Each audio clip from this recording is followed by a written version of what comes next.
A cleaner wakes up with a choice, whether or not to accept an urgent job at a luxurious mansion. Upon arrival, she discovers her mission isn't just to clean, but to protect an elderly woman forgotten and controlled by her own family. With silent courage, she defies the cruel employer, hiding acts of kindness amidst the oppression. But when she discovers the elderly woman's life is at risk, the cleaner risks everything, and sparks a revolution that will forever change both their destinies. If this story interests you, don't forget to subscribe to our channel and tell us which city you're watching us from. Let's continue. I promise this will be the best story you'll ever hear. Louisa Miller woke with the first ray of sunlight streaming through the window of her small home. At 32, her calloused hands carried the story of a working life that had begun in her teens, when her mother, Mrs. Eleanor, passed from this world after a long illness. It was then that the responsibility of caring for her younger brother, Paul, fell upon her shoulders, like a burden too heavy for a girl of just 16.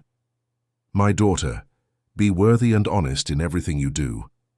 It doesn't matter if you're sweeping the floor or serving at the table. Do it with your heart, were the last words Mrs. Eleanor whispered before closing her eyes forever. And Louisa carried this teaching like a mantra, repeating it mentally every day upon waking. On that autumn morning, the phone rang earlier than usual.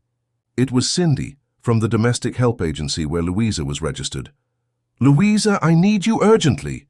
Nancy, who works at the Ashworth Mansion in Kensington, had a problem and can't make it. It's a well-paying job, and the family wants someone immediately. Are you up for it? Louisa hesitated for a moment. She had promised Paul, now 24, but still dependent on her, due to a condition that limited his work opportunities, that she would take him to the doctor that afternoon.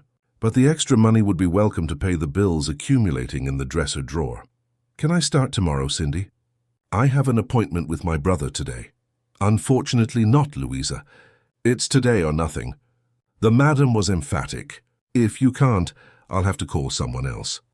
Louisa took a deep breath, looked at her mother's portrait on the peeling living room wall, and made her decision. "All right, I'll go."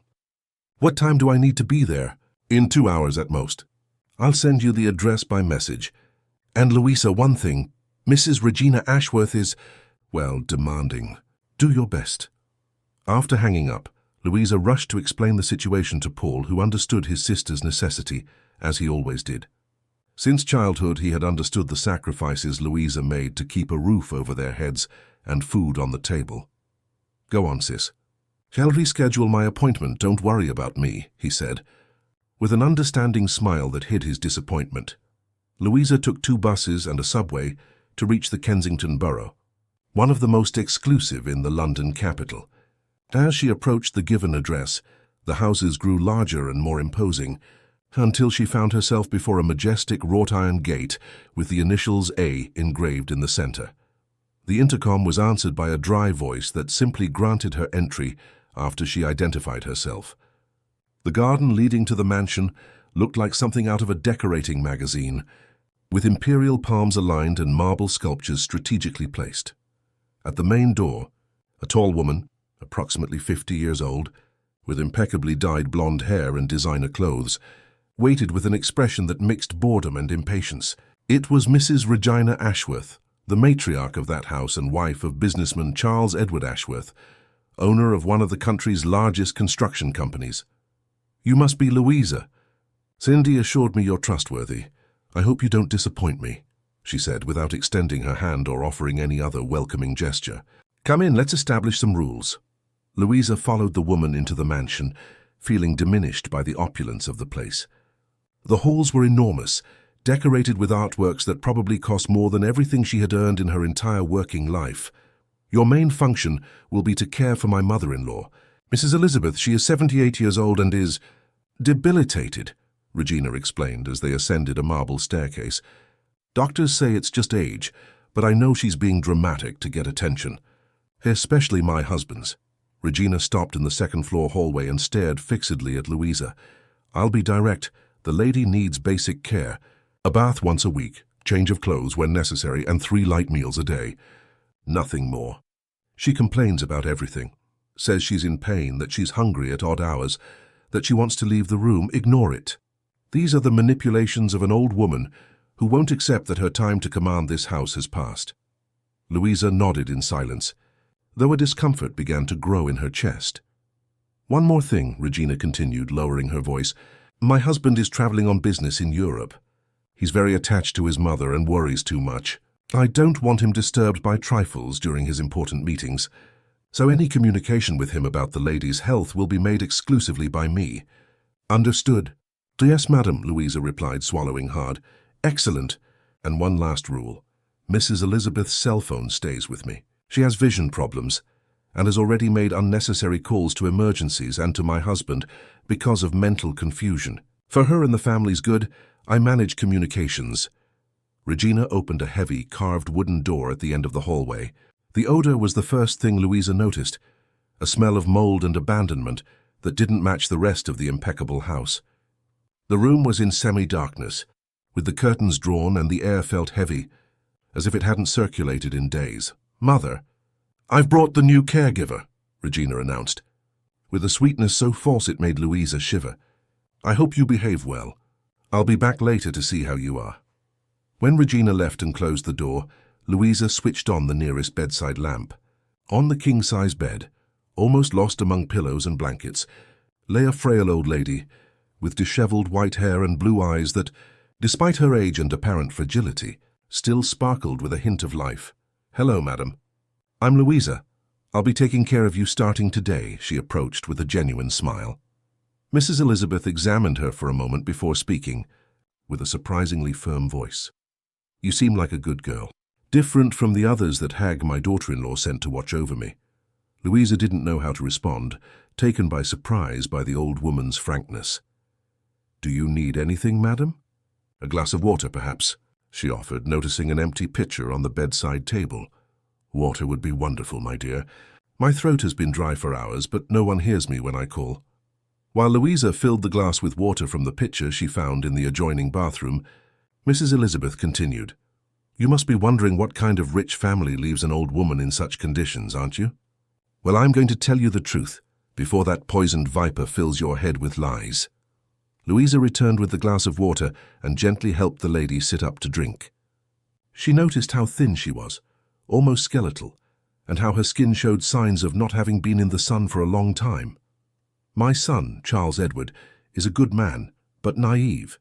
He married Regina 15 years ago, after he was widowed very young. She deceived him with her false charm, but her only interest was always our money. Now that she's managed to keep my son away from me with his endless business trips, she's letting me waste away here, hoping that I'll pass away faster."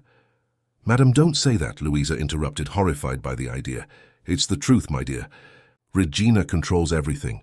My medicines, my food, my calls. She wants my son to believe I'm senile, that I make things up. She even took my cell phone and answers messages pretending to be me. My Charles thinks I'm fine, that I'm well cared for. If he only knew." Tears began to stream down Mrs. Elizabeth's wrinkled face, breaking the composure she tried to maintain. Louisa felt her heart clench. This situation went against everything her mother had taught her about dignity and respect for elders. "Have you tried telling anyone? Any other relatives or friends?" she asked, already thinking about how she could help. "All my friends are gone, dear." And Regina pushed away the few relatives I had left, saying my dementia crises disturbed them. "I'm alone in this world except for my son, whom she keeps distant from me." At that moment, something changed within Louisa. The same determination that had made her raise her brother alone after losing her mother ignited again.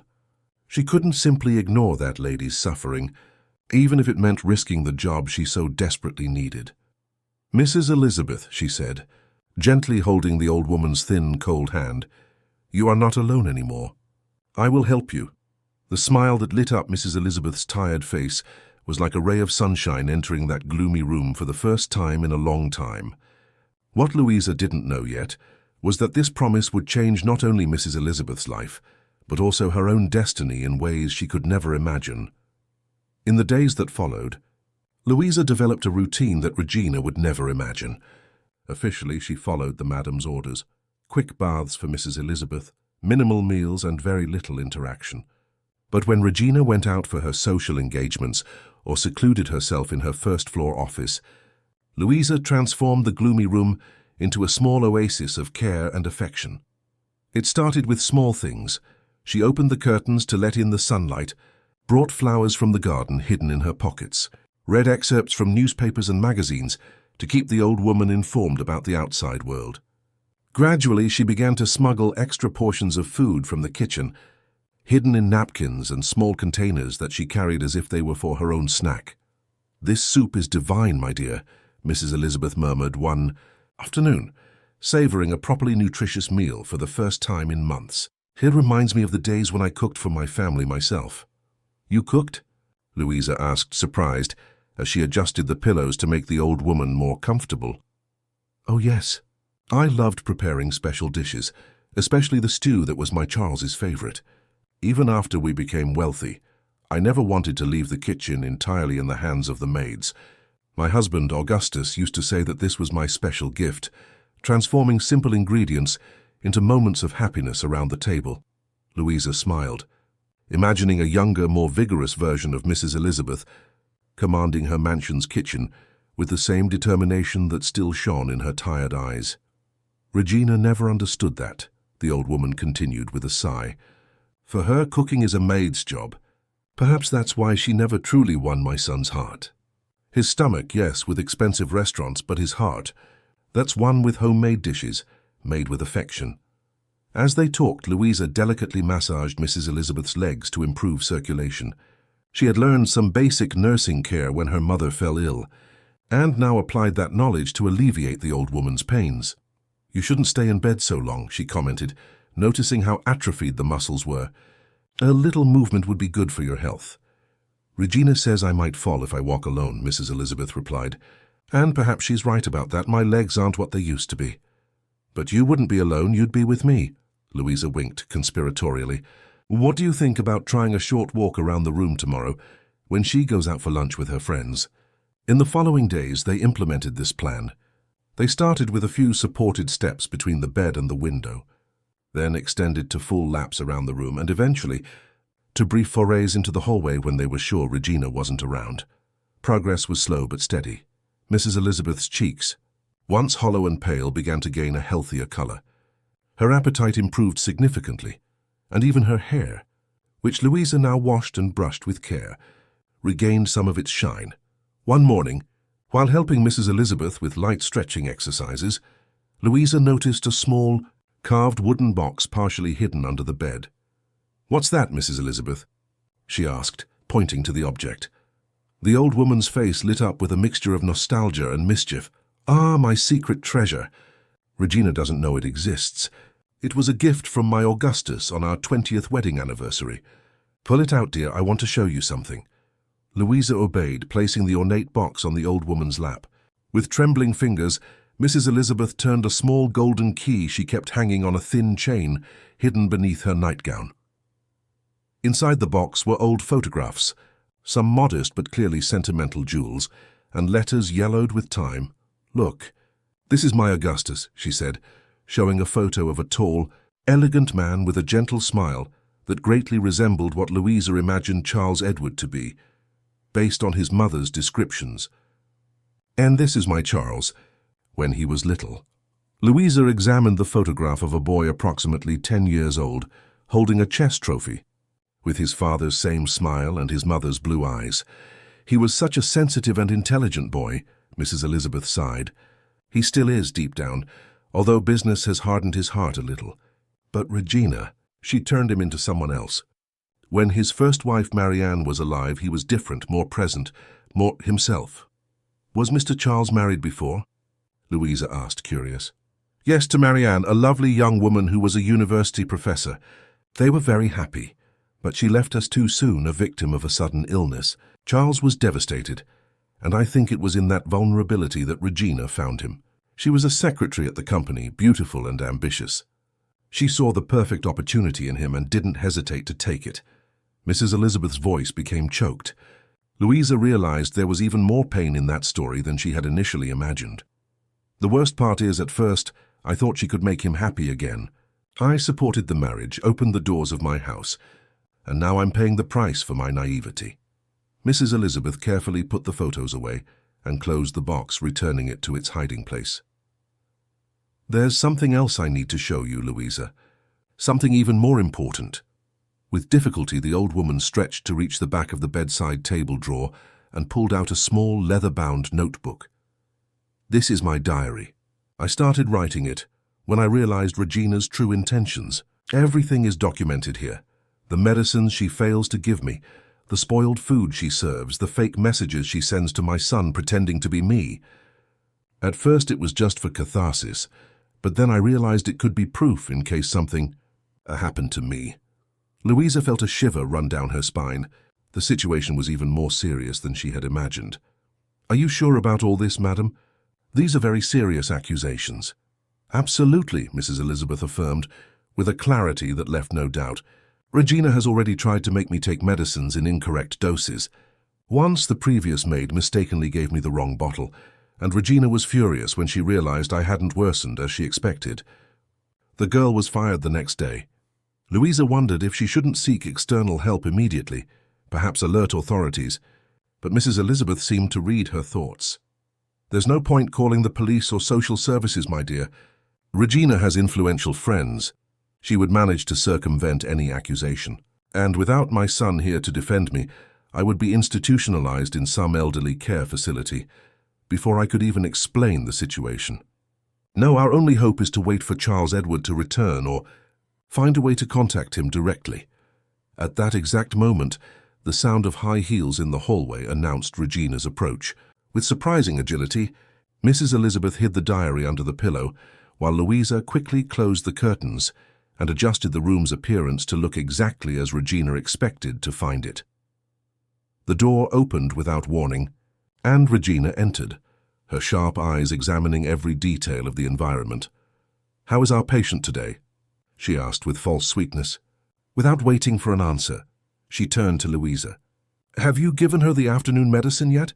It's on the tray in the hallway." "Not yet, madam. I was just about to fetch it," Louisa replied, keeping her voice calm despite her racing heart. "Do it now, and then come downstairs to help tidy the living room. I'll have important visitors tonight."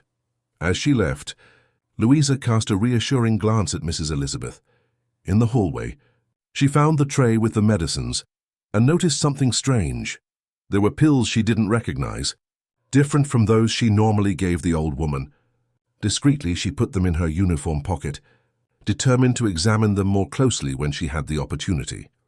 Over the following weeks, Mrs. Elizabeth's health improved significantly under Louisa's secret care.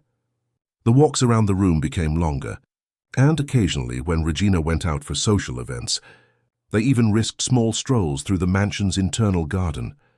"I feel the sun on my face after so long," Mrs. Elizabeth murmured during one of these escapades, with tears in her eyes. "You are an angel sent by God, Louisa." However, this improvement did not go unnoticed. One afternoon, while Louisa was organizing the bedroom closet, she heard Regina's voice coming from the hallway speaking on the phone. "I don't understand what's happening, doctor.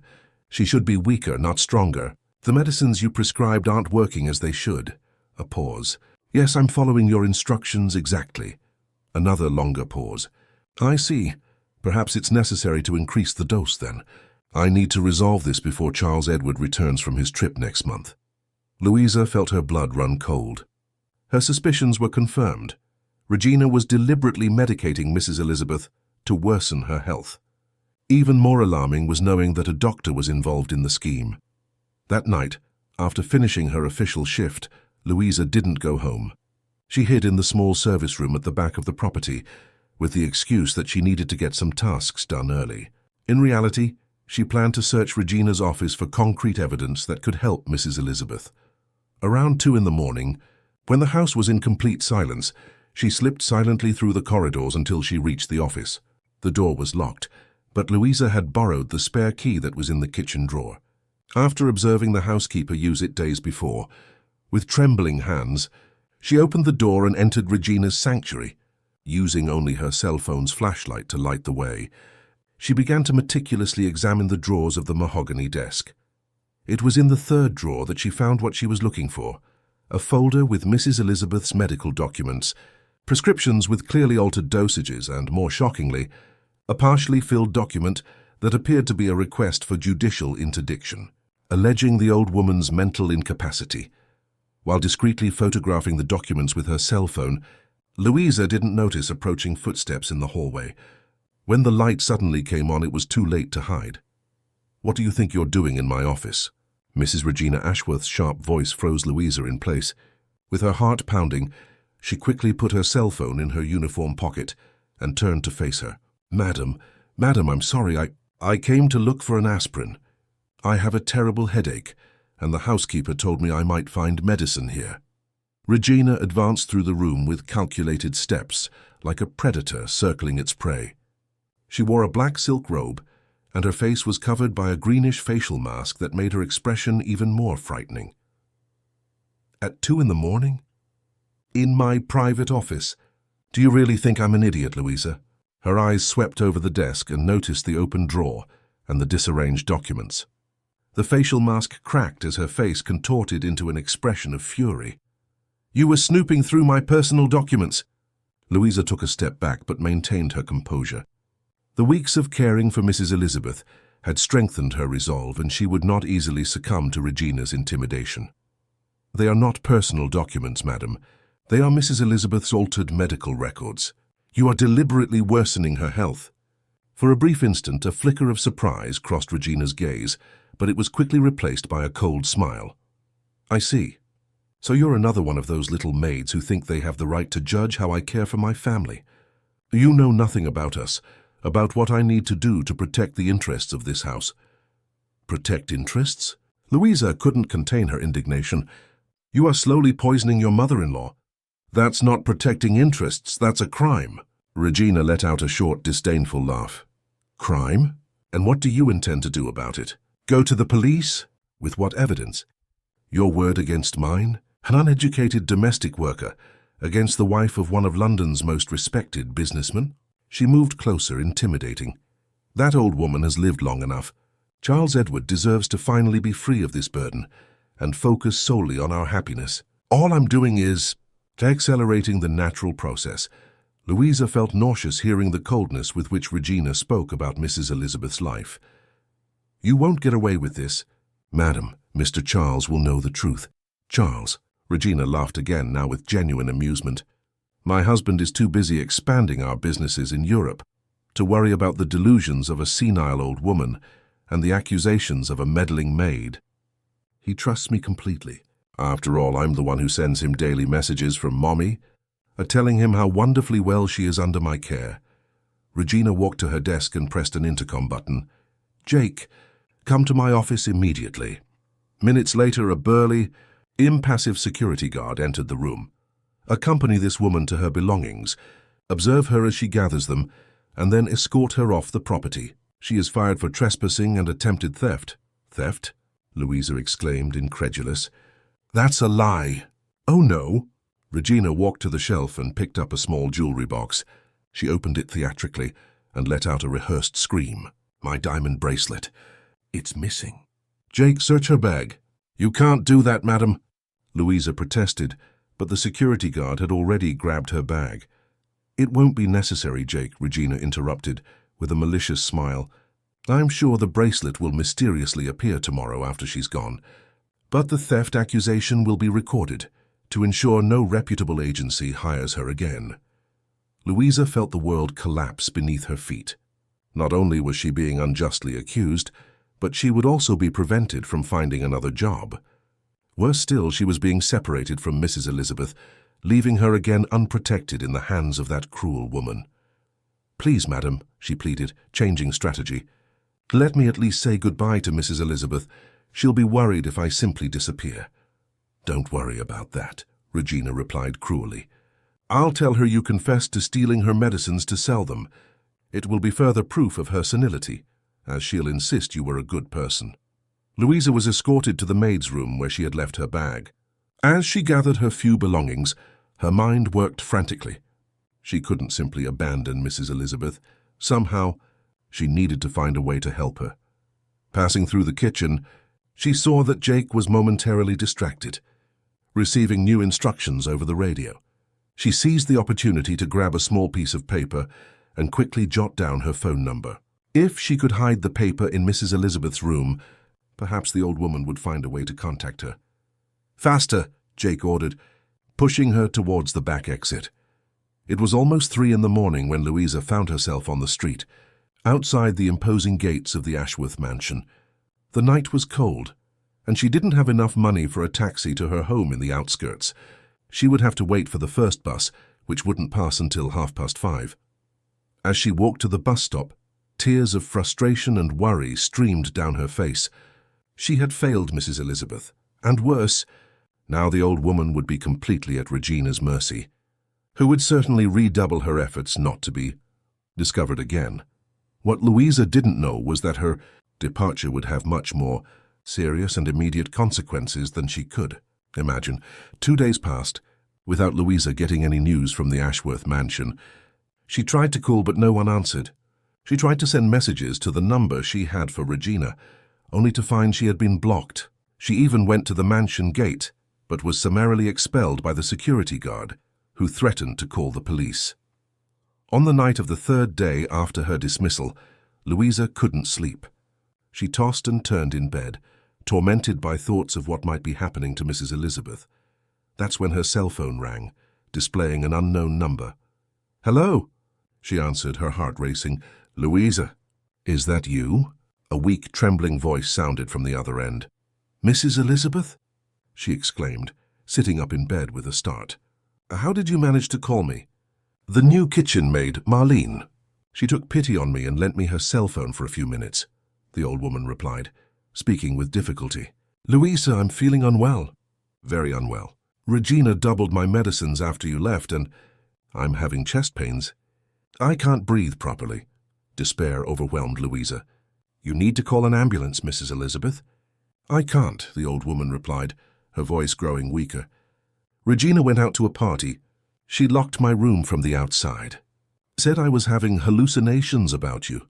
I'm calling an ambulance for you right now," Louisa decided, already desperately searching for a pen to jot down the mansion's exact address. "It won't help. The gate. The guards won't let them in without Regina's authorization. Then I'll come there. I'll find a way to get in." "Hold on, Mrs. Elizabeth." Louisa hung up and immediately called a ride-sharing app, spending the little money she had saved for emergencies. Throughout the journey, she prayed it wasn't too late. Upon arriving at the mansion, she realized she couldn't enter through the front door. The high walls and security system made a frontal intrusion impossible. She circled the property, looking for an opening, until she noticed a tree whose branches extended over the wall at a less illuminated spot. With surprising agility, for someone who had never done anything like it, Louisa climbed the tree and managed to get to the other side, scratching herself on the ornamental bushes that cushioned her fall. Crouching, she moved through the garden, avoiding illuminated areas and using the bushes as cover. She reached the house and crept to the back door, which she knew well as it was the service entrance. To her relief, the cook had forgotten to lock it completely, a common oversight that Regina always criticized. She entered the mansion silently and went up the service staircase, avoiding the steps she knew creaked. On the second floor, the corridor leading to Mrs. Elizabeth's room was dark and silent. She approached the door and, as expected, it was locked. "Mrs. Elizabeth?" she called in a low voice, knocking gently. "It's me, Louisa." There was no answer. Panic began to set in. She needed to open that door no matter what. She then remembered that the housekeeper kept a bunch of spare keys in a small cabinet near the laundry room. She ran there, found the bunch, and returned to the room. After testing several keys with trembling hands, she finally found the one that opened the bedroom door. What she saw upon entering chilled her blood. Mrs. Elizabeth was lying on the floor beside the bed, pale with shallow and irregular breathing. "Mrs. Elizabeth," she exclaimed, running to her and kneeling beside her. "Please, hold on." The old woman opened her eyes with difficulty. "Louisa, you came," she murmured with a faint smile. "I'm calling an ambulance right now," she said, already dialing the emergency number on her cell phone. While speaking with the emergency services operator, Louisa provided the symptoms with precision: chest pains, difficulty breathing, extreme pallor, possible overdose poisoning. The operator confirmed that an ambulance would be dispatched immediately and instructed Louisa to keep the victim calm and comfortable until help arrived. Louisa carefully adjusted Mrs. Elizabeth's position, placing pillows to slightly elevate her head and facilitate breathing. She held her hand, speaking words of comfort and encouragement. "Help is on its way, Mrs. Elizabeth. You're going to be all right, I promise." "My son," the old woman whispered. "You need to tell my Charles the truth. I'll find a way to talk to him, don't worry." Minutes later, the sound of the siren announced the ambulance's arrival. Louisa ran to the window and waved frantically for the paramedics to see her. She then went down to open the gate, ignoring the night security guard's protests. "It's an emergency. The boss's mother is unwell," she shouted, pushing the man aside and activating the manual gate opener. The ambulance entered quickly, and the paramedics followed Louisa to the room. After a quick assessment, they confirmed the severity of the situation. Mrs. Elizabeth was suffering a heart attack, potentially aggravated by drug interaction. "Do you have her medical records?" "List of medications?" one of the paramedics asked, while preparing Mrs. Elizabeth for transport. "Not here, but I know what medicines she was taking," Louisa replied, listing the medications she knew and mentioning her suspicions about altered dosages. "She needs to go to the hospital immediately," the paramedic concluded. "Are you family?" "Pasty Saltimimus, her caregiver," Louisa replied hesitantly. "Then come with us. We'll need information during the journey." As they descended the stairs with the stretcher, the security guard reappeared, now accompanied by the family driver. "Mrs. Regina needs to be informed," the security guard insisted. "She didn't authorize any departure." "This is a medical emergency," the paramedic replied firmly. "We don't need authorization to remove a patient at risk of life." "And who will pay for this?" the driver asked with evident concern. Louisa intervened. "I take responsibility. If necessary, I'll pay out of my own pocket." It was an impossible promise to keep. Louisa barely had money for her own expenses. But at that moment, the only thing that mattered was saving Mrs. Elizabeth. On the way to the hospital, the old woman suffered a cardiac arrest. Louisa watched in terror as the paramedics worked frantically to revive her, performing chest compressions and administering emergency medications. After agonizing minutes, they managed to restore her heartbeat, but the situation remained extremely critical.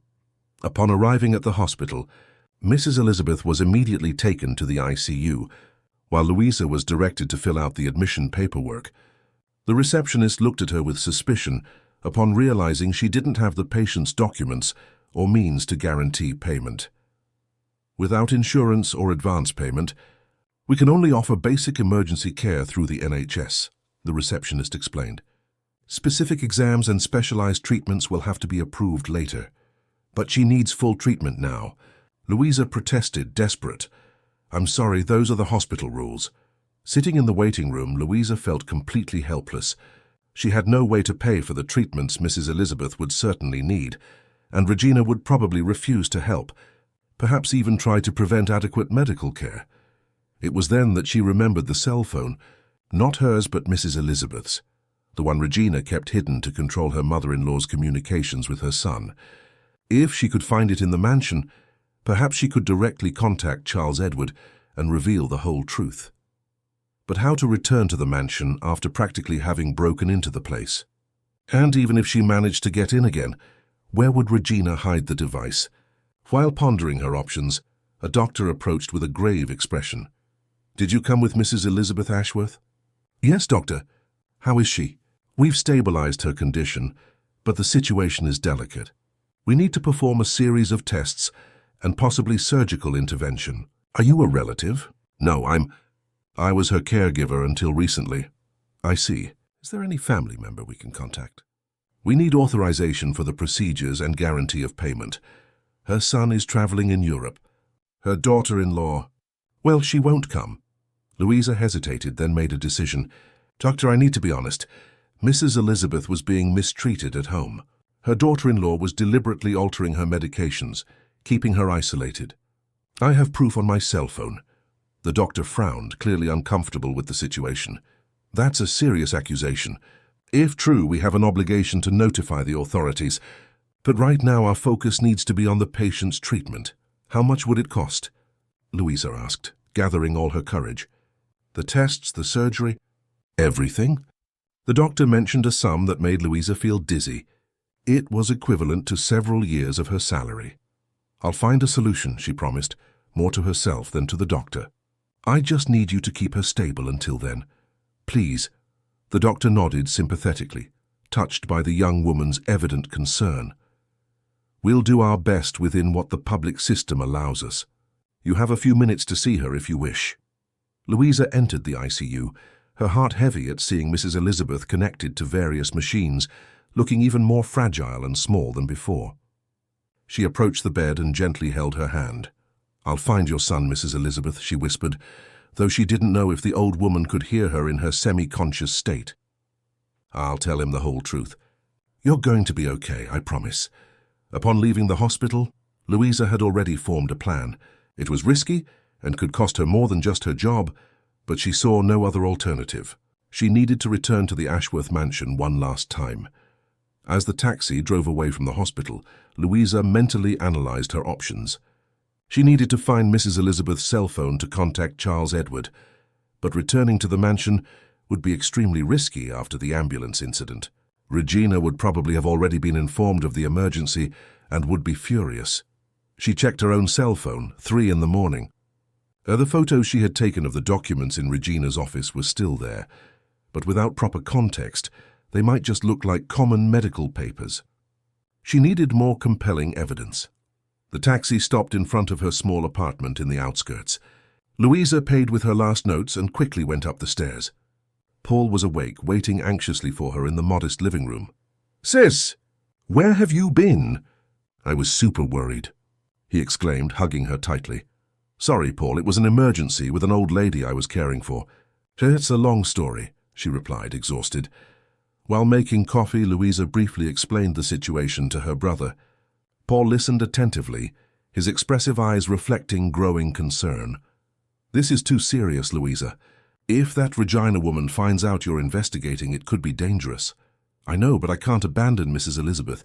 She has no one else." "And what do you plan to do now?" Paul asked, serving coffee in chipped mugs. Louisa took a deep breath.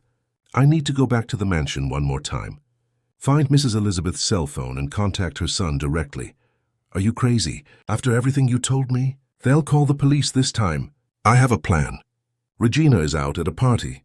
The staff knows me and sympathizes with me. If I can get in, I know where to look."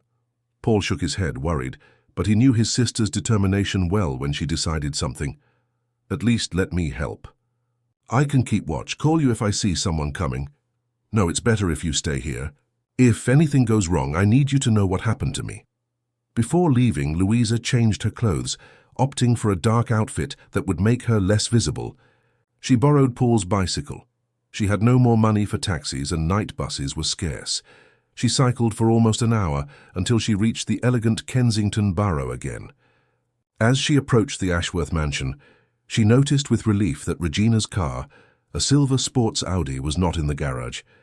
Apparently the party hadn't ended yet. This time she didn't try to climb the wall. She headed to the service entrance, where she knew the cook, Mrs. Zara, usually smoked her hidden cigarettes before sleeping. As expected, the middle-aged woman was there, sitting on a small bench, puffing thoughtfully. "Mrs. Zara," Louisa called softly, approaching from the shadows. The cook almost jumped in fright, but then recognized Louisa and her face hardened. "Girl, have you gone mad? Did you know the madam is furious? Says you broke into the house, called an ambulance without authorization." Mrs. Elizabeth was having a heart attack. "Mrs. Zara, I saved her life." The cook's expression softened. "I figured. That poor lady, how is she?" "Stable, but she needs surgery." "And Mrs. Regina won't pay for it." "Doesn't surprise me," Mrs. Zara murmured, shaking her head. "She never liked her mother-in-law. I need your help." "Mrs. Zara, I have to find a way to talk to Mr. Charles Edward." The cook hesitated, clearly torn between helping and the fear of losing her job. "Please," Louisa insisted. "It's a matter of life or death." After a few tense seconds, Mrs. Zara sighed deeply. "What exactly do you need?" "I know Mrs. Regina hides Mrs. Elizabeth's cell phone to control her communications with her son. I need to find that cell phone." The cook frowned thoughtfully. "I think I know where it might be. The madame has a safe in her closet. Once, when I was tidying the room, I saw her putting a cell phone in there. At the time, I thought it was strange, as she always carries her own around. Could you help me get in?" Louisa asked hopefully. I can let you into the house, but I don't have access to the master bedroom. And even if I did, I don't know the safe combination. Louisa pondered for a moment. Maybe I don't need the safe. Mr. Charles must have tried to call his mother at some point. If I can get his number another way. The office, Mrs. Zara suggested suddenly. The master has a phone book in the first drawer of the desk in the office. His cell phone number should be there. Is the office locked? No, the master doesn't like to lock doors inside the house. Says he trusts the staff. With Mrs. Zara's help, Louisa entered the mansion again. The house was silent, with only the security lights on. The cook pointed the way to Charles Edward's office, different from Regina's, located on the opposite side of the first floor. I'll stay in the kitchen. If the madam arrives, I'll bang on a pot 3 times as if I'm preparing something. That should give you time to leave through the back. Louisa thanked her and headed to the office. Unlike Regina's cold and calculated environment, Charles Edward's office was welcoming, with well-organized bookshelves, family photographs, and objects that clearly held sentimental value. On one of the walls, Louisa noticed several photographs of Charles Edward with a radiant young woman, presumably Marianne, his first wife. There were also many photos of him with Mrs. Elizabeth at different stages of life. In contrast, there was only one formal photo with Regina, apparently from a gala event. On the dark wooden desk, she easily found the agenda mentioned by Mrs. Zara. She quickly flipped to the letter C, where she found Charles Edward, private cell, followed by an international number. She wrote down the number on her own cell phone but hesitated. It would be better to have more proof before making the call. Looking around, she noticed a closed laptop on the desk.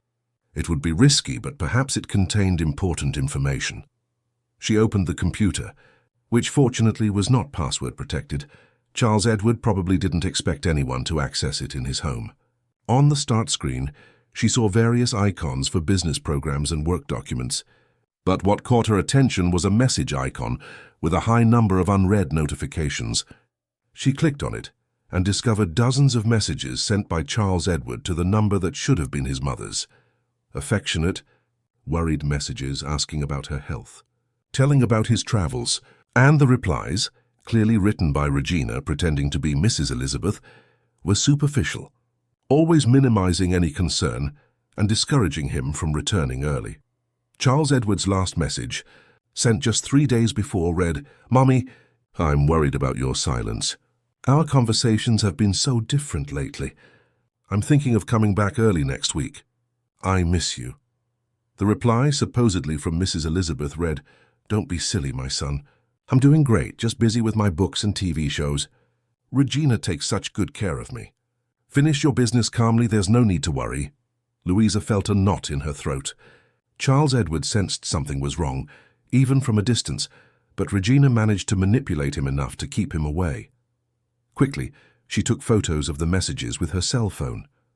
She was about to close the laptop when she noticed an email icon also with unread notifications. She opened it and saw a series of recent emails from the law firm that handled the family's legal affairs.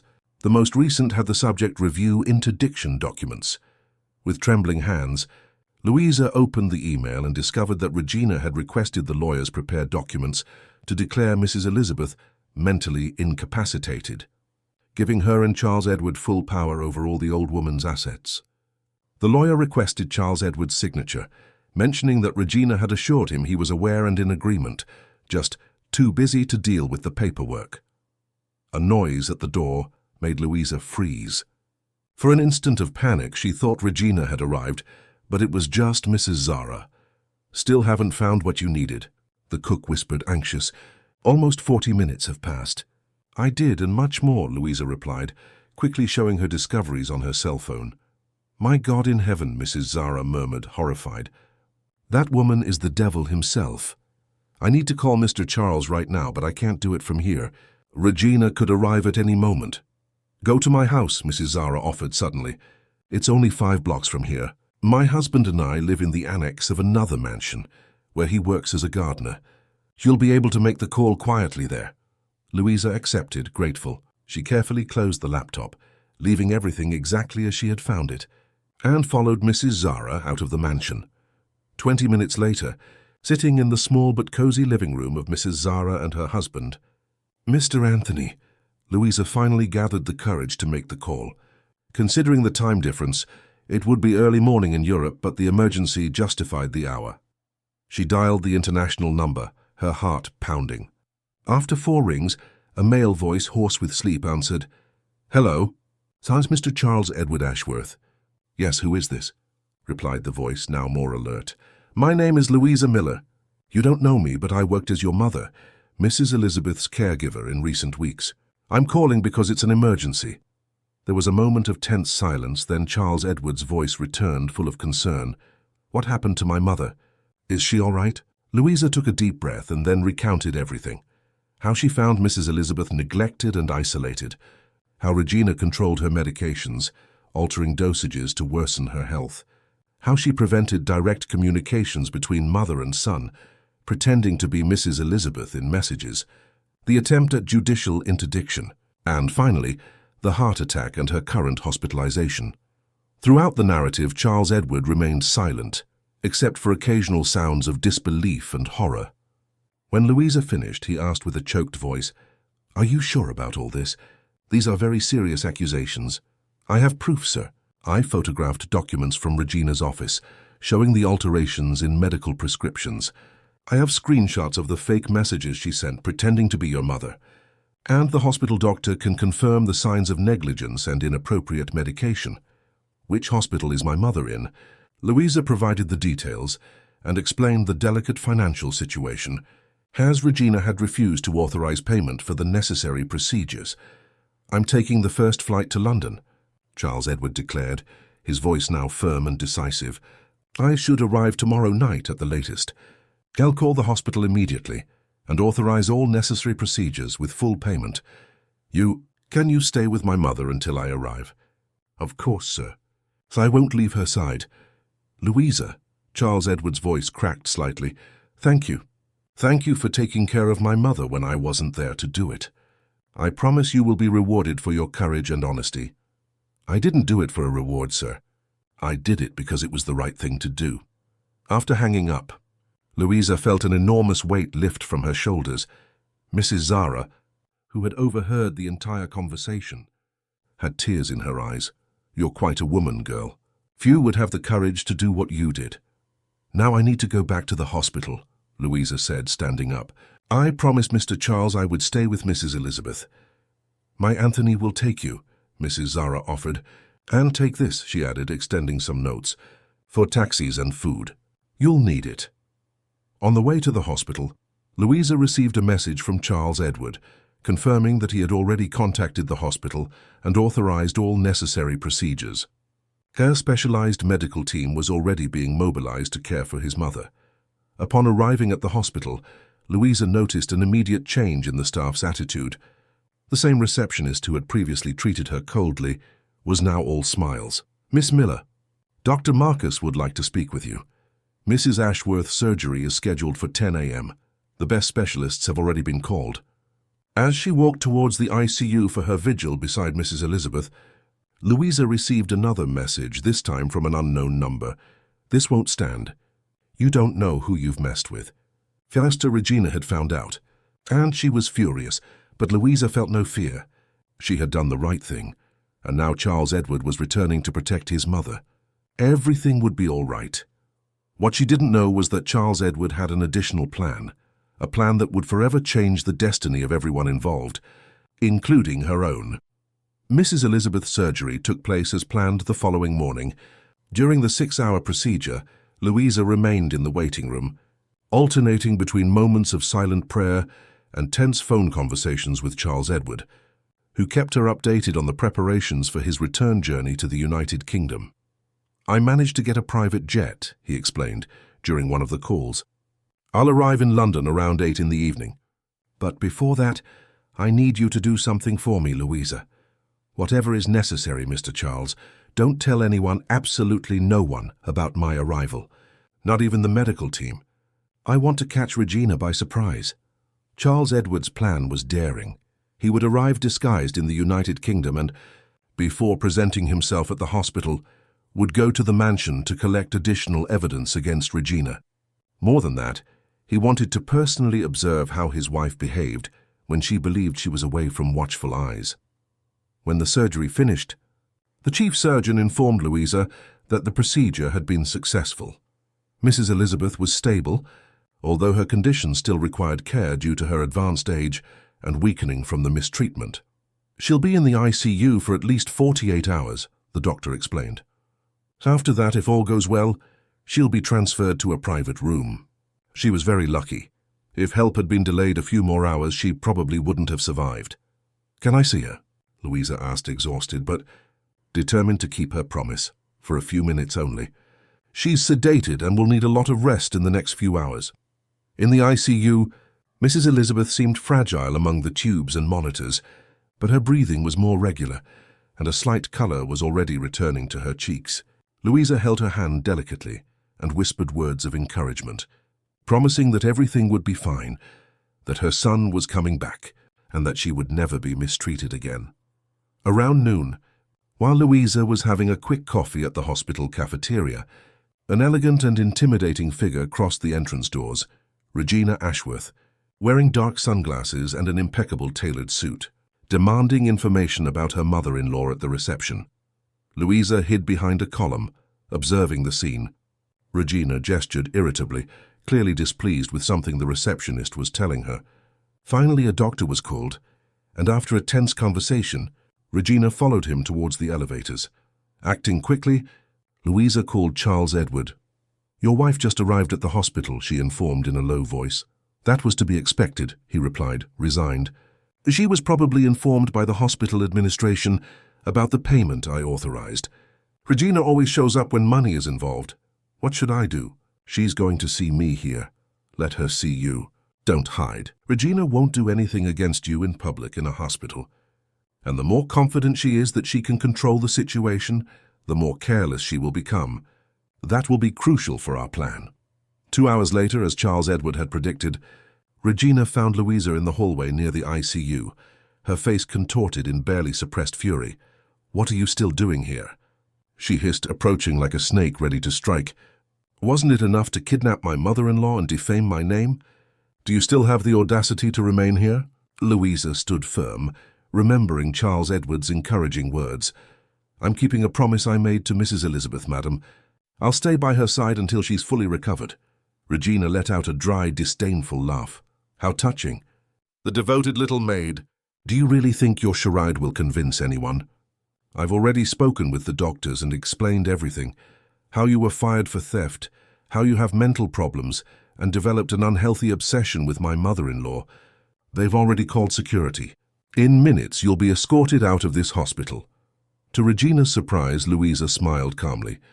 "You can try, Mrs. Regina, but it was Mr. Charles Edward who authorized my stay here. I called him and told him everything." Regina's face visibly paled, but she quickly regained her composure. "Liar. Charles is in Europe, incommunicado in important meetings, and even if you tried to contact him, he would never believe the slanders of a resentful maid against his own wife." "Are you sure about that? Sure that your husband isn't suspicious? That he hasn't noticed the changes in his mother's messages? That he hasn't noticed how you've been systematically isolating Mrs. Elizabeth?" For an instant, a shadow of doubt crossed Regina's gaze, but she quickly composed herself. "It doesn't matter what you told him. Charles trusts me completely. When he returns at the end of the month, everything will be clarified. And as for you, well, I doubt you'll find employment as a domestic worker again in London. My contacts are extensive, and your reputation is ruined." With a last threatening look, Regina turned on her heels and walked away, her heels echoing on the hospital's marble floor. Louisa took a deep breath, relieved to have kept her calm during the confrontation. Immediately, she called Charles Edward, reporting the conversation. "Perfect," he replied. "Regina is exactly where we want her, confident and arrogant. She doesn't suspect I'll be in London tonight. Proceed as planned. I'll meet you at the address I sent, at 7 o'clock. The address in question was for a small hotel in the South End, where Charles Edward would discreetly check in before proceeding with his plan. Louisa, after ensuring Mrs. Elizabeth was stable and well cared for, took a taxi there at the agreed time. In the hotel room, she found a tall man approximately 50 years old, with intense blue eyes that resembled Mrs. Elizabeth's. Despite the evident travel fatigue, Charles Edward Ashworth had an imposing presence and an air of determination that inspired confidence. "Finally we meet in person, Louisa," he said, extending his hand. "I have no words to thank you for what you did for my mother." "Anyone with a conscience would have done the same, sir," she replied, embarrassed by the thanks. "No, Louisa. What you did required exceptional courage. To risk your job, your reputation, possibly even your safety for someone you barely knew. That goes far beyond duty. It speaks to your character." Charles Edward then explained his plan in detail. It wasn't enough to just confront Regina. It was necessary to obtain irrefutable proof of her intentions and actions. To do this, he would disguise himself and enter his own house as a common worker, to observe Regina's behavior when she thought no one important was looking. "My friend Ferdinand owns a gardening company that provides services to several mansions in Kensington, including ours. He's going to include me in the team that will do the garden maintenance tomorrow. With a fake beard, cap, simple clothes, and dirt-stained hands, I'll be just another invisible worker to someone like Regina." Louisa nodded, impressed by the ingenuity of the plan. "And what will my part be, sir?" "You will return to the hospital and remain with my mother. Regina will probably make another visit, trying to maintain the appearance of a devoted daughter-in-law. Keep her informed of her condition, but without revealing any significant improvement. The more Regina thinks my mother is debilitated and unable to communicate, the more careless she will become." The following morning, the plan was put into action. Louisa returned to the hospital, where she received encouraging news. Mrs. Elizabeth had had a good night and was responding positively to treatment. Although still sedated, she already showed brief moments of consciousness. Around 10 in the morning, as Charles Edward had predicted, Regina arrived at the hospital, carrying a bouquet of expensive flowers and chatting animatedly with a friend on the phone. "Yes. Darling, I'm at the hospital visiting my mother-in-law. Poor thing. She had a heart attack. She's between life and death. I'm devastated. You know how close we are." Louisa suppressed her indignation at the hypocrisy. Merely observing in silence as Regina posed as the devoted daughter-in-law for the medical staff, asking questions about the treatment and feigning artificial concern. Noticing Louisa in the corner of the room, Regina quickly ended the call and approached, maintaining a false smile for the benefit of the nurses present.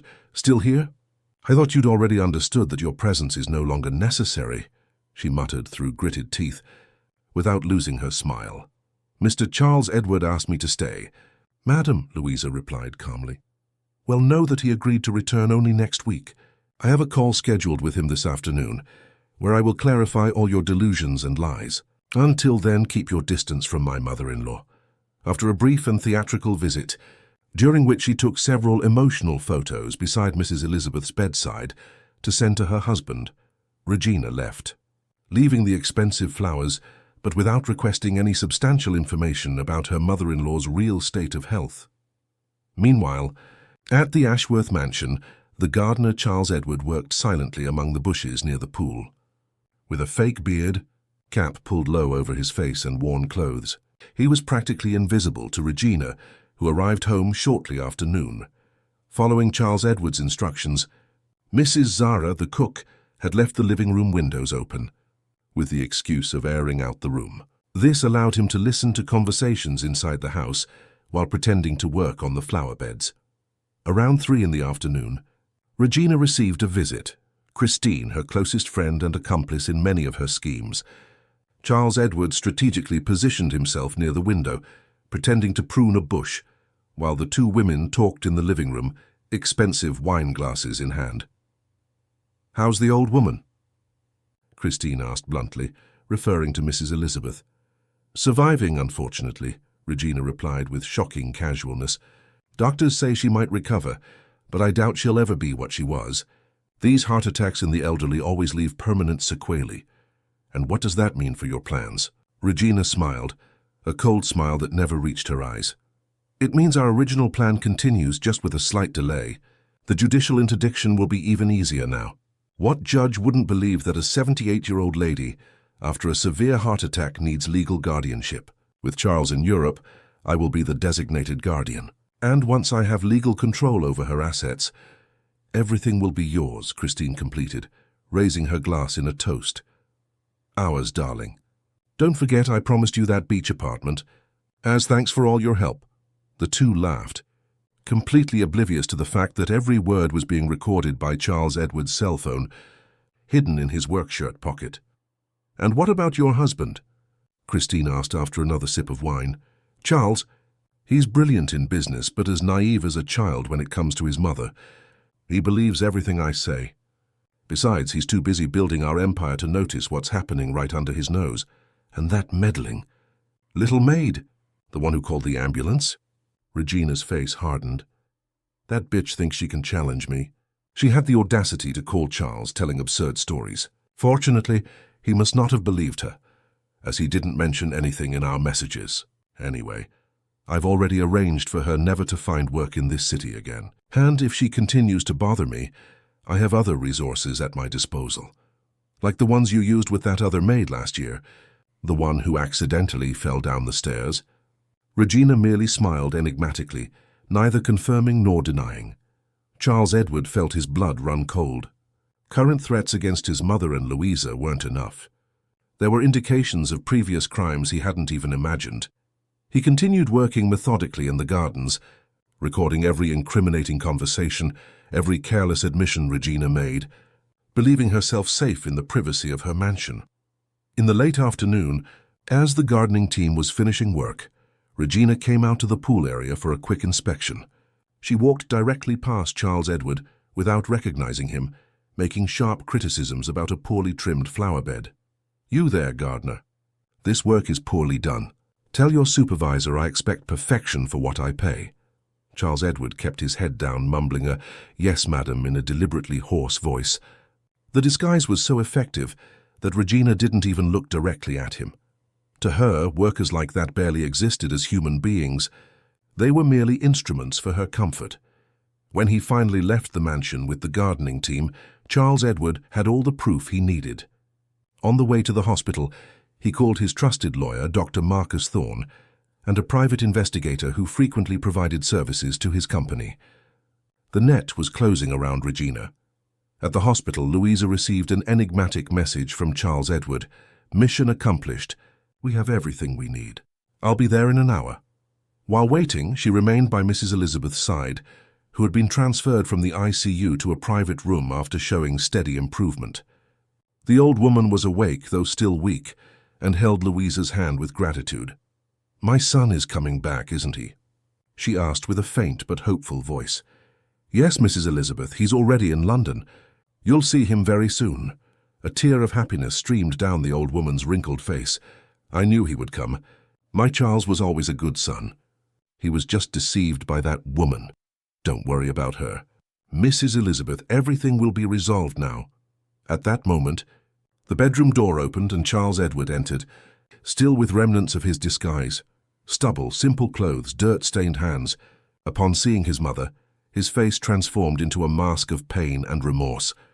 "Mommy," he said, his voice choked with emotion, quickly approaching the bed and embracing her carefully. "Forgive me for not realizing, for allowing this to happen." Mrs. Elizabeth caressed her son's face, smiling faintly. "There's nothing to forgive, my son. You didn't know. She deceived us all." Charles Edward then turned to Louisa, who watched the emotional scene, discreetly preparing to leave and give them privacy. "Don't leave, Louisa," he asked. "You are part of this now. It was you who saved my mother, who had the courage to confront Regina when everyone else remained silent. I only did what was right, sir, and for that very reason, you deserve not only my thanks but my respect. Few would maintain their principles in the face of so much pressure and threats." Charles Edward then explained to Mrs. Elizabeth and Louisa everything he had discovered that day. Regina's recorded conversations admitting her plans, the evidence of financial manipulation, and, more seriously, indications of other possible crimes committed previously. "Regina will be confronted later today," he declared with determination. "Dr. Thorne is already preparing all necessary legal measures, and an investigator is collecting additional evidence as we speak." "And what about me?" Mrs. Elizabeth asked, still worried. "She'll try to institutionalize me somewhere, say I'm senile." "That will never happen, Mommy. From now on, you will always be protected. And when all this is over, we will start a new life.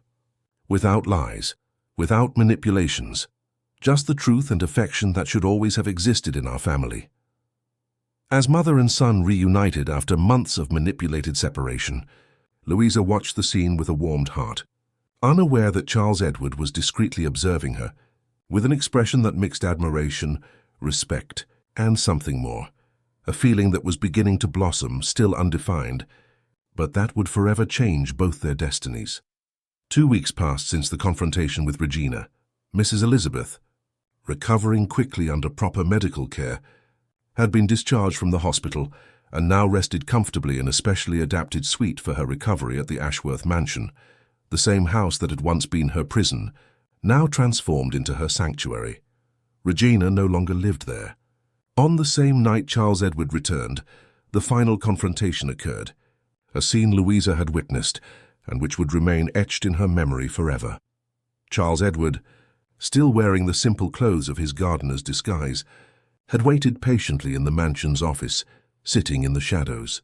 When Regina returned from her nocturnal hospital visit, she found only a small lamp lit on the desk. "Who's there?" she asked, alarmed upon noticing the masculine silhouette. "Good evening, Regina," Charles Edward replied calmly without getting up. "We've had a productive day, haven't we?" Recognizing her husband's voice, Regina initially smiled, advancing to hug him. "Charles? What a wonderful surprise. Why didn't you tell me you were coming back?" He raised his hand, stopping her. "I thought it better not to announce it.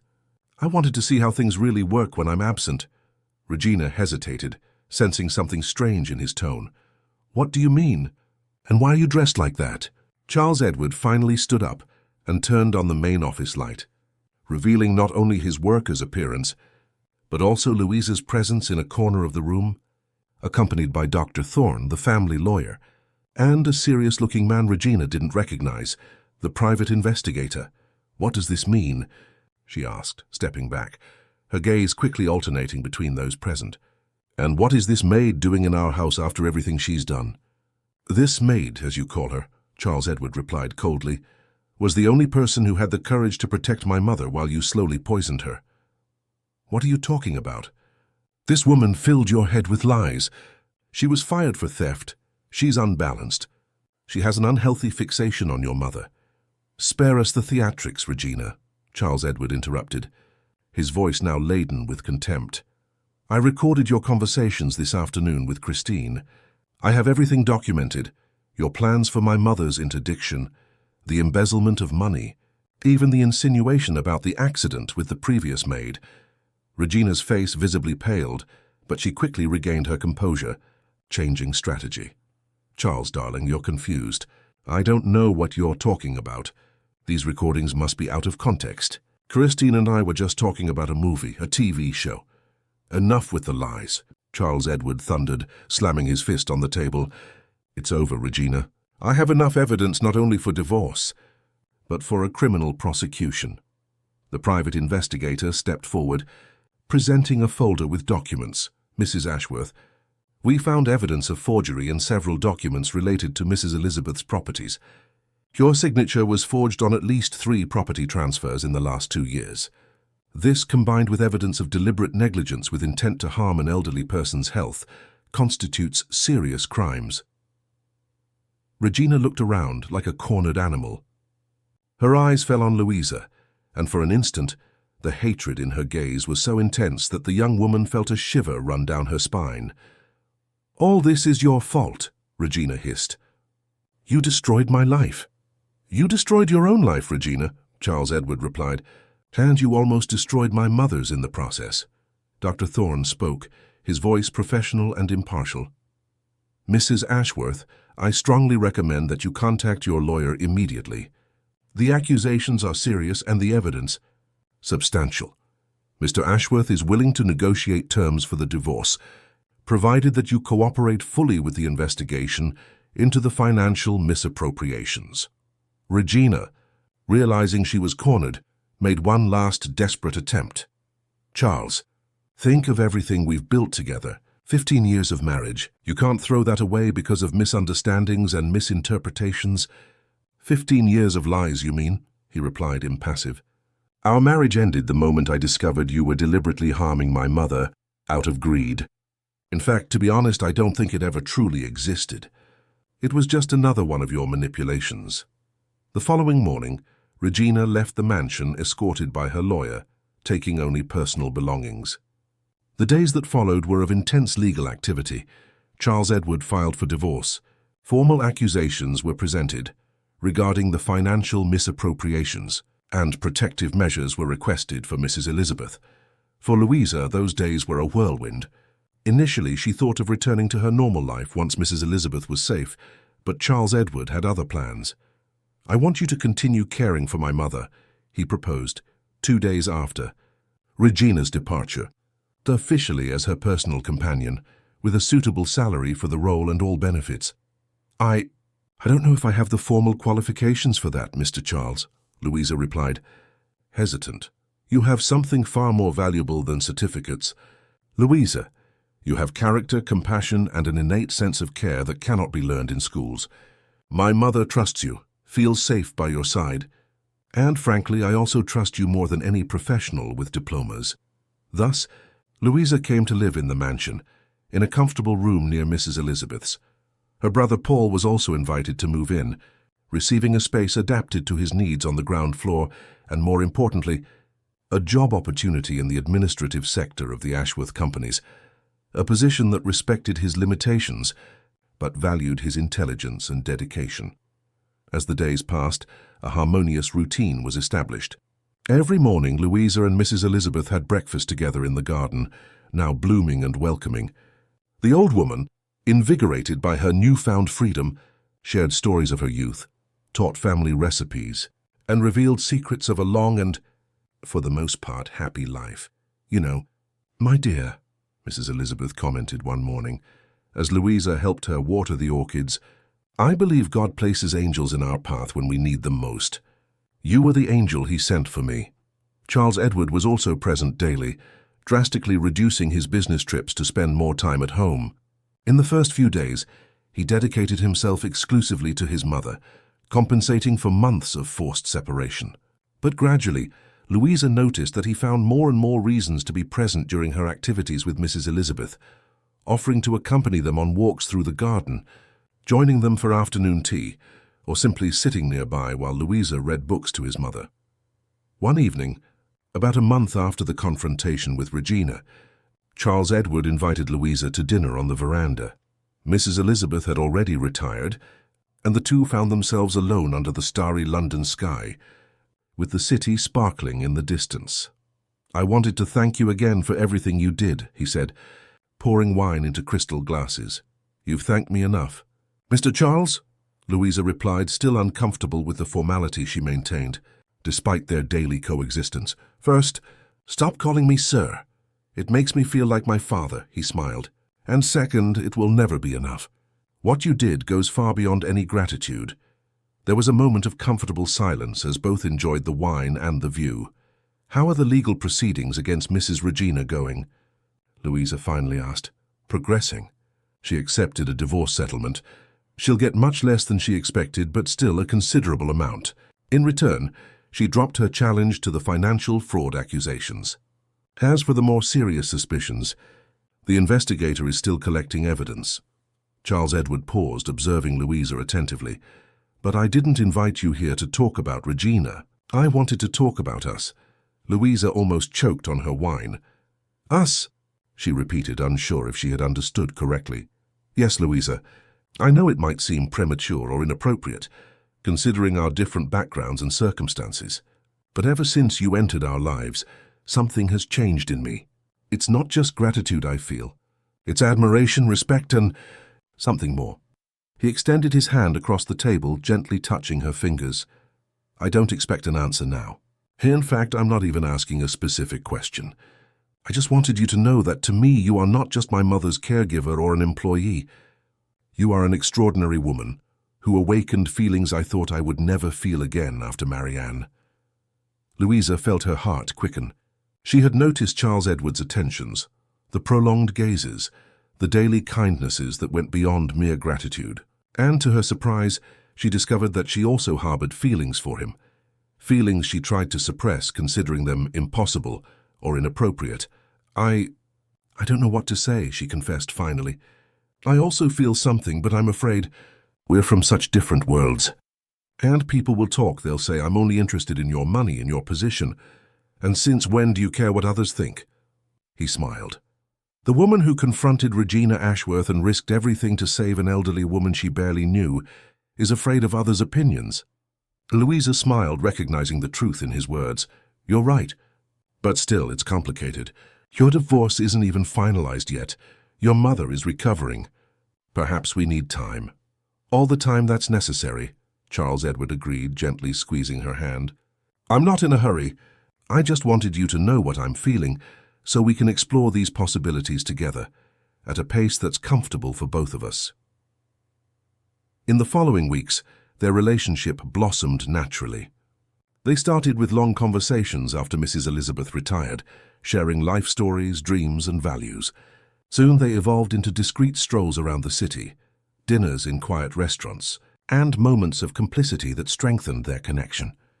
Mrs. Elizabeth, being the keen observer she was, immediately noticed the change in the dynamic between her son and Louisa. One afternoon, while Louisa was adjusting her pillows, the old woman casually commented, "My Charles seems so happy lately. It's been years since I saw him smile like that." With his eyes shining, Louisa blushed intensely, but did not deny the obvious. "He's a wonderful man, Mrs. Elizabeth, kind, respectful, intelligent, and completely in love with you," the old woman completed with a mischievous smile. "Just as you are with him. You don't mind?" Louisa asked hesitantly. "I mean, I'm just a former domestic helper, without higher education, without refinement." Mrs. Elizabeth held Louisa's hands in hers, looking directly into her eyes. "My dear, at my age, we learn to value what truly matters. Character, kindness, courage, honesty. These are the true treasures of this life. You have all of them in abundance. Regina had diplomas, an important surname, social connections, and look what she brought to this family. Almost destruction." 6 months after Charles Edward's return, on a sunny spring afternoon, he invited Louisa for a special outing. He took her to a spacious plot of land on the outskirts of London with a view of a nature reserve. "What do you think of this place?" he asked as they walked hand in hand through the wooded area.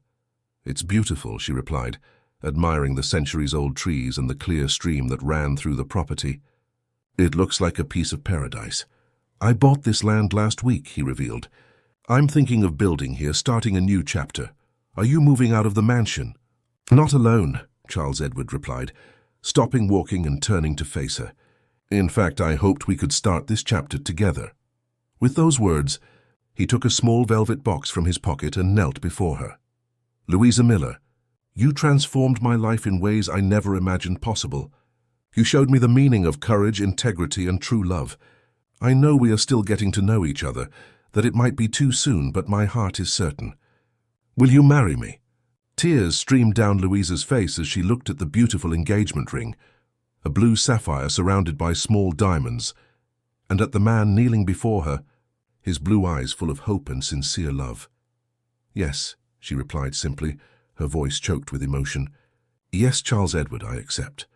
The wedding took place 3 months later, in an intimate ceremony held in the gardens of the Ashworth mansion. Mrs. Elizabeth, radiant with happiness, occupied the place of honor. Paul, proud, led his sister down the petal-strewn path to the makeshift altar beneath a jasmine-covered pergola. Louisa wore a dress that had belonged to Charles Edward's mother, carefully restored and adapted for her, a symbol of continuity and the matriarch's blessing. At the moment of the vows, there were no dry eyes among the guests, touched by the love story that had been born from the most improbable circumstances. "I promise to honor and love you every day of my life," Charles Edward declared, emotional. "Not out of gratitude for what you did for my family, but for the extraordinary human being you are, for the light you bring to every room you enter, for the strength you demonstrate in the face of every challenge. I promise to be by your side in all moments." "Good and difficult," Louisa replied, her voice firm despite the tears. "Not for the material comfort you offer me, but for the honorable and loving man I met, for the respect with which you treat me, for the true partnership we have built." A year after the wedding, the dream of their new home materialized, a modern and welcoming construction, integrated with nature, with ample spaces to receive friends and family. Mrs. Elizabeth, completely recovered, occupied a special suite, decorated with her favorite memories and overlooking the gardens she had helped plan. And it was in this new home, on a sunny autumn morning, that Louisa gave birth to Mary Elizabeth, a girl with blue eyes like her father and her mother's luminous smile. The arrival of the little one completed the family's happiness, bringing even more light and purpose to their lives. As she cradled her granddaughter for the first time, Mrs. Elizabeth, now 80 but full of vitality, whispered to Louisa, "See how life comes full circle, my dear. From such a terrible situation, so much happiness was born. This child is proof that good always triumphs, as long as we have the courage to defend it." The experience they lived together inspired Charles Edward and Louisa to create the Elizabeth Ashworth Foundation, dedicated to combating elder abuse and neglect. With modern facilities and a multidisciplinary team, the foundation offered temporary shelter, medical assistance, psychological support, and legal guidance for vulnerable seniors. The foundation's work gained national recognition, inspiring changes in public policies and raising society's awareness about the importance of protecting and valuing the elderly. Louisa, despite her new social status, remained directly involved. In daily activities, personally speaking with each elderly person welcomed, sharing her story and encouraging them not to lose hope. On a special afternoon celebrating the Foundation's 2-year anniversary, with dozens of assisted seniors gathered for a get-together, Louisa watched the scene with a heart overflowing with gratitude.